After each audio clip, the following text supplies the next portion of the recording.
Дуулиант бодит хэрэгүүдийн мөрдлөг нотлох баримтууд дээр үндэслэн сэрэмжлүүлэг болгох зорилгоор бүтээсэн гэмт хэргийн цуврал олон ангит баримтат киног Univision-ийн Монгол багцаас 50% хөнгөлөлтөд үзээрэй.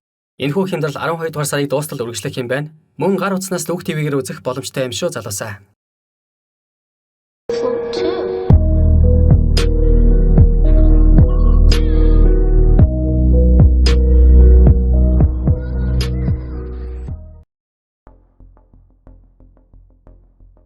(2016 оны 10 дугаар сарын 23-нд Баянзүрх дүүргийн цагдаагийн хилтэст нэгэн учир битүүлэг дуудлага ирсэн байдаг. Улаастын гүрний доор онц настай хэрэг үйлдэгдэх гэж байна. Надад туслаач. Хэрв тэмдэглэж авдаг бол тэмдэглээд ав. Ингэж хэлээд утсаа тасалчихж. Мөн үүний дараахан тус гүрний доохон талд далангийн хажууд хүний цогцос байна гэсэн дуудлага ирсний дагуу цагдаагийн бие бүрэлдэхүүн хэргийн газар очтол хэн болох нь үл мэдэгдэх хүний цогцос шатаагдсан байдалтай олдсон бөгөөд ойр очимд нь цусны улмөр шинээр худалдаж аваад удаагүй бололтой сүх мөн бор өнгийн арьсан төрөвч байсны дотроос Будням гэх хүний иргэний өрөмлөх гадаад паспорт гарч ирсэн байдаг. Ингээд Буднямтай холбоотой хүмүүсийг олж мэдүүлэг аван холбогдох ажиллагааг эхлүүлсэн гин. Түүнийг үнэхээр хүмүүс санал хийлж улмаар амь насыг нь хохироосон уу? Эсвэл энэ бүгдийн ард өөр учир шалтгаан байсан уу?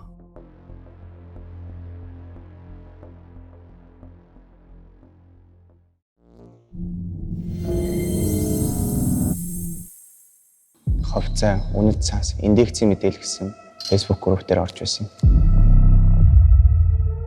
Мөнгө өгөөд өсгөлөхөр шийдсэн. Тэгээд яг тэр үед цугларсан хүмүүс ихэд 30-аад хүмүүс цугларсан. Тэрнээс 16 намарчлсан мөнгө төгрөг өгсөн байх гэж бодож байна. Тэгээд 3 сар өнгөрч 2015 оны 7 сарын 16-ны өдөр болоход гэрийн заасны хадаагүй надад мөнгө өгч чадаагүй. Суграа ах чи одоо утсаа авахгүй юм. Би тантай л уулзмаар байна гэж хэлсэн. Намайг хүмүүс ингэж занал хийлээд байна. Би тэрээс цугтаагаад явж чинь намайг буутгах гээд байна гэдэг байдлаар дуудлага өгсөн. Тэгээ одоо хүн даарж байгаа бахта дугуй шатааж яндаг харагдвал тэрний хажуудаад би багаан уцтай ихтэй хүн явж байсан. Маргааш нь тэгээд цагдаа нар ирээд энд юу болсон тухайг нь асууж байсан.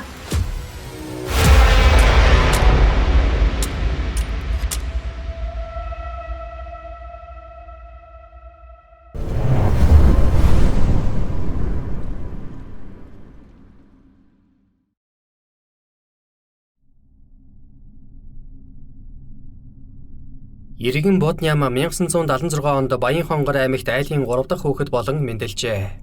Дээрээ нэг ахтай, нэг эгчтэй. Баянхонгорын 10 жилийг төгсөөд Улаанбаатар хотод оюутан болон ирж Монгол Улсын их сургуулийн физик математикийн ангид суралцах болж. Төгснөхийн дараа тэрээр шинжлэх ухааны академид эрдэм шинжилгээний ажилтнаар 7 жил ажилласан байдаг. 2000-ад онд тэрээр шинжлэх ухаан технологийн их сургуульд физикийн багшаар ажиллаж байгаад улмаар газар тариалангийн бизнес рүү ч хөл тавиад амжсан гин. Тэрээр их нэртэйгээ 2003 онд танилцаж нэг хүүтэй болсон ч 2014 онд гэр бүлийн маргааны улмаас салж эхнэр нь хүүгээ аваад аав ээж рүүгээ хөдөө орон нутг руу шилжин суужсан байна. Эхнэрээсээ салснаасаа 1 жил орчмын дараа Будням банкны салбарт олон жил хөдөлмөрлсөн нэр бүхий банкныхаа Баянзүрх дүүрэгдэх салбарын захиалаар ажилладаг Отгон цэцэг их бүсгүйтэй 2015 оны 3 дугаар сард Facebook-ээр танилцсан байдаг.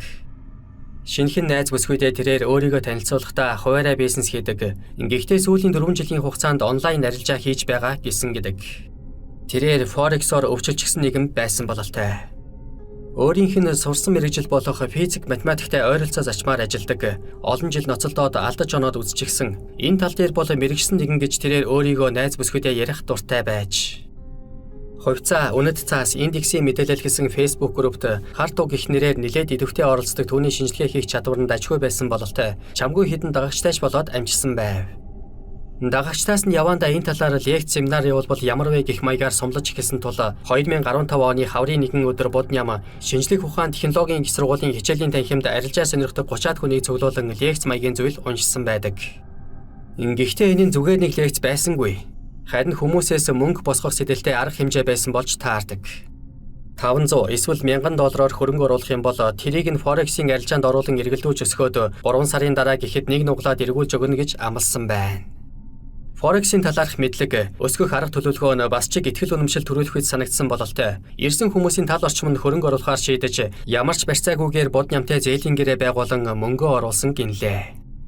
Үүнээс хойш тэрээр хөрөнгө оруулагчдтайгаа дахин уулзаагүй. Гагцхүү фэйсээр л холбоотой байсаар гэрээнд заасан 3 сарын хугацаа өнгөрсөн боловч амлалтандаа хүрч чадсангүй. Мөнгө өгсөн хүмүүс цохолдож эхлэх үед наадмын дараахан Бодням Facebook групп дээр нэгэн пост үлдээсэн байдаг. Би бүх мөнгөө алдчихлаа. Гэхдээ та нар надад итгэж мөнгөө өгсөн болохоор би та нарын мөнгийг буцааж заавал өгнө гэж байсан тэрээр явандаа уцааж авахаа болох нь тэр. Жухам энэ үедээ тэрээр өмнө дурдсан найз бүсгүйгээ бүтэл муутай арилжаандаа татан оруулсан байдаг. Чи банкны салбарт олон жил ажилласан юм чинь танил тал ихтэл байж таарна. Би юм хийх гэсэн юм аа. Надад сарын хугацаатай $100,000 олоод өгөөч. Ингэж найз бүсгүйгээ ятгсан гин. Тухайн үед отхон цэцэг банкныхаа ажилчдын зээлд хамрагдан байр захиалах гээд мөнгө босгочихсон байж байтал байрныхан захиалга хойшилчихсан байсан тул өнөөх мөнгөө Боднямд өгч орхисон байдаг. Эхэндээ бүх зүйл сансны дагуу болсон нь гайхалтай. Бодням найз бүсгүйнхэн өсөн $100,000 дансаа зэнэглэж ханшийн зөрүүн дээр амжилттай тоглолт хийсний үр дүнд 9-р сар гэхэд $168,000 болгож өсгсөн байдаг. Тэрнээсээ $108,000-ыг нь татаж аваад отхон цэцэгт буцаан өгсөн ба ганцхан сарын дотор ийм үр дүн харсан отхон цэцэг энэ үеэс Боднямд бат итгэх болжээ. Үлдсэн $60,000 мөн л эргэлдэж эхэлсэн Боднямын санснаар болсон боловч нь отхон цэцгийн байрны төлбөрийг төлөөд түүнтэйгээ гэрлэлтэд батлуулах учиртай байж. Харамсалтай нь түүнд аз таарсангүй. Өнөөх мөнгөө бүгдийг нь алдаж орхисон гин. Тэгээд хашрах учиртай байтал Боднямд ихсэнгүй. Харин отхон цэцгээс буцааж $80,000 аваад мөн л арилжаанд оруулсан байна. 92,000 хүртэл өсгсөн байж байгаад тэрийгэ баталгаажуулж хаалгүй онтож орхисноор мөн л ганц шөнийн дотор бүгдийг нь тавиад туурчихсан гин. Энэ үеэс эхлэн шинэхэн хосын харилцаа өрийн сүлжээнд эдгэдэн там болж хувирсан ба отхон цэцгийн өнөөх анх босгосон байсан мөнгө нь банкны харилцагчаасаа зээлсэн мөнгө. Тодорхойлбол ойр дотны харилцаагаа ашиглан өнөөх харилцагчаараа хадгаламж барьсаасан зээл авахуулаад зээлчихсэн байсан мөнгө байх нь тэр. Отхон цэцэг харилцагчийнхаа мөнгийг эргүүлэн өгч чадахгүй ганц 2 сар аргалж хугацаа хожиж явсны эцэст харилцагч нь эсрэг алдах дээрээ тулаад ирэх үед салбарын захиралгын албан тушаалаа ашиглан банкныхаа журмыг зөрчин байж харилцагчид мөнгө гаргуулж өгсөн байдаг. Ингээд цаана нь үлдсэн төлөөдөөгүй зээлийг өөрөө төлөх хэрэгтэй болж. Энэ бүх хугацаанд Бодням бүтэлгүйцсэн арил. Амташсан хэрэг 10 дахин гэдэг шиг ганц нэг удаа мөнгө хожсондоо автаад Forex-аар алдсан мөнгөө гагцхүү Forex орол эргүүлэн олж авна гэж зүтгэх тэрээр сүүлдээ цагаандаа гарч. Миний энэ алдсан мөнгө чиний л алдсан мөнгө гэсэн үг шүү. Би лав юун дээрч гарын үсэг зураагүй. Дахиад мөнгө олоод өгвөл арилжаанд оруулж өсгөж байж л буцааж өгөхөөс өөр аргагүй байна. Гэх мэтээр ятгах сүрдүүлэх хоёрын хооронд отхон цэцгийг синхруулдаг байж. Отхон цэцэг өөрийн дор ажилладаг хүмүүсээс мөнгө асуух болсон бөгөөд зарим нэг ажиллагчид нь түүнд итгэж зээл аван байж 20-30 сая төгрөг өгцгөөсөн байдаг. Харин Бодням тэр болгоныг нь анайл арилжаанд оруулаад алдаж орхидог байж. Анх харилцагчаасаа зээлсэн мөнгөө төлүүлэх гэж Боднямд дахин мөнгө олж өгч байсан отхон цэцэг бүр өөрөө банкнасаа хэрэглэнэ зээл аваад буцааж төлөлгүй хаалгуулсан байдаг. Эцэстээ энэ бүхэн нь банкны дотоод аудитаар илэрч улмаар отхон цэцэг ажлаасаа халагдахын хажуугаар банкнд болон хувь хүмүүст их хэмжээний хохирол учруулсан хэрэгээр шүүхэд дуудагдах нь тэр. Боднямын хувьд ч бас анх түүнд итгэж мөнгө алдсан иргэд цагдаагийн газарт гомдол гаргачихсан байсан тул шалгагдаад эхэлж гисэн байж. Отхон цэцэг тэр хоёрын хэргийн шүүх хурал 2016 оны 10 дугаар сарын 25-нд товлогдсон байлаа. Шүүх хурлын тов ойр тотосон Боднямын ухаан санаа уламд ордож гаргаж буй зан авир нь араа танлаг болж эхэлснийг тэрээр отхон цэцгийн харилцагч руу уцтаж мөнгө төргөний асуудлыг өөрөөсөө шийдэж өгөхгүй бол гэр бүлд нь муу юм хийн шүү гэж дарамтлах гэж оролцсноос харж болно. Мөн шорон сууж чадахгүй шүү. Тим дээрээ тулбал буу шийдмээч хамаагүй асуудлыг шийднэ гэж отхон цэцэгт хэлж байсан гэдэг. Боднямын энэ солиорол 10 дугаар сарын 23-ны өдөр бүр туйлдаа хүрсэн байдаг. Өнөөх шатсан цогцсны эзэн нь яг үнэндээ Бодням биш, өөр хүний цогцос байсныг ДНК-гийн шинжилгээгээр тогтоосон гин. Хэрэгээс мултрахын тулд өөрийгөө нас барсан болгох гэж оролдсон бөгөөд ингэхдээ өөр хүнийг алах гэмт хэрэг үйлдсэн. Тэгээд цогцыг нь шатаасан нь тогтоогдсон юм.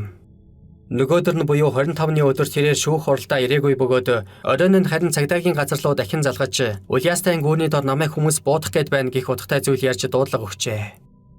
Цагдаагийн бие бүрэлдэхүүн тухайн газар руу яаралтай хөдөлсөн боловч яг гүүрэн дээр ирж байх үед буун дуу гарсан бөгөөд Бодням аавынхаа үлдээсэн байсан буугаар өөрийн тархин тус газраа буудаж ухаан алдсан байж. Түүнийг гэмтэл цогоог судлалын үндэсний төв рүү яаралтай хүргэсэн боловч тухайн шөнөө нас барсан байдаг. Тэрээр өөрийгөө буутахаасаа өмнө хүүг маань сайн хүн болгож өсгөөрэй гэсэн мессежийг өмнөх эхнэрлүүгээ явуулсан гинлээ. Харин отхон цэцгийн хувьд тэрээр байрч үгүй, ажилч үгүй, танил хүмүүс дундаа нэр нүрээ алдсан 300 сая орчим төгрөгийн өртөө шүүх цагдаагаар явсан нэг нь л болон хоцорчээ.